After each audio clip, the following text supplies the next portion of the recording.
حضرت نوح علیہ السلام طوفان کے موقع پر جب سفینہ میں سوار ہو رہے تھے تو وہاں اچانک ان کو شیطان نظر آیا۔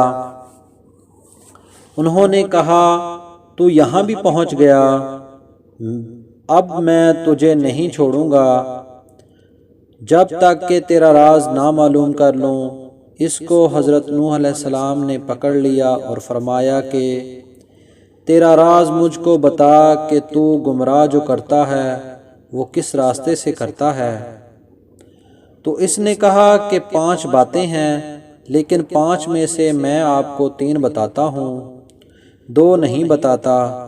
حضرت نوح علیہ السلام کو اللہ کی طرف سے وحی آئی کہ اس مردود سے کہو کہ ہمیں ان 3 کی ضرورت نہیں ہے، وہ 2 ہی ہم کو بتا دے، اس لیے کہ اصل تو وہی راز ہے۔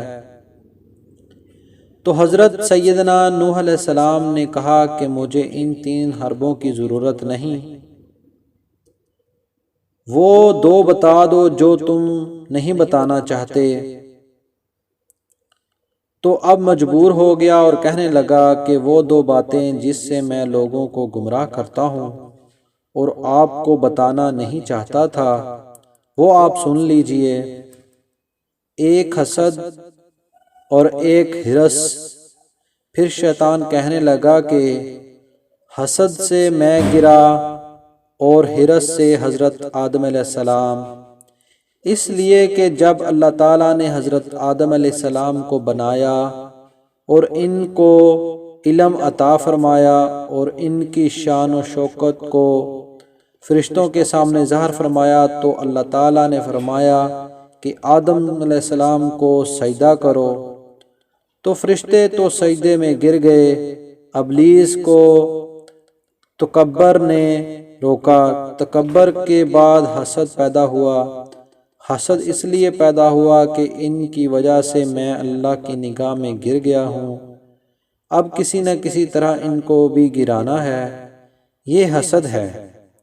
جب کسی کے پاس کوئی کمال دیکھے، جب کسی کے پاس حسن و جمال دیکھے، جب کسی کو عطا و نوال دیکھے، اور جب کسی کے اندر بڑائی دیکھے، جب کسی کے اندر علم دیکھے، جب کسی کے اندر مال و دولت کی فراوانی دیکھے، اس وقت دل کے اندر یہ خواہش کا ہونا کہ اس سے ساری چیزیں چھن جائیں، چاہے مجھے ملیں یا نہ ملیں، اس کے پاس بھی نہ رہیں، یہ ہے حسد کی بیماری۔ یہ حسد اللہ تعالیٰ کی نگاہ میں بہت بری چیز ہے۔ شیطان نے سوچا کہ اللہ نے اس کو اتنا اونچا بنایا ہے، ان کو بھی گراؤں گا، میں جیسے گر گیا ان کو بھی گراؤں گا۔ اس کے بعد اس حسد میں مبتلا ہو کر وہ فکر میں رہا کہ کس طرح ان کو میں ذلیل خوار کرنے میں کامیاب ہو جاؤں۔ یہ ہے حسد جس کی وجہ سے شیطان گمراہ ہوا۔ اور حضرت آدم علیہ السلام کو جس درخت سے منع کیا گیا تھا جا کر اس کو کھا لیا تھا، اس لیے کہ شیطان نے قسم کھا کھا کر ان سے کہا تھا کہ میں آپ کو اللہ کی قسم دے کر کہتا ہوں کہ اس درخت کو کھانے کا بہت فائدہ ہے، اور وہ یہ ہے کہ آپ اس کو کھا لیں گے تو کبھی نہیں مریں گے، ہمیشہ زندہ رہیں گے۔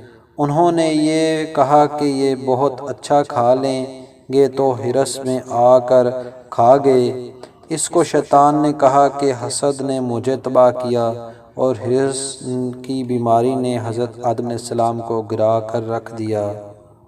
دوستو، اگر آپ کو ہماری یہ ویڈیو پسند آئی ہے تو پلیز ہماری ویڈیو کو لائک کریں اور ہمارے چینل کو سبسکرائب کریں۔ شکریہ۔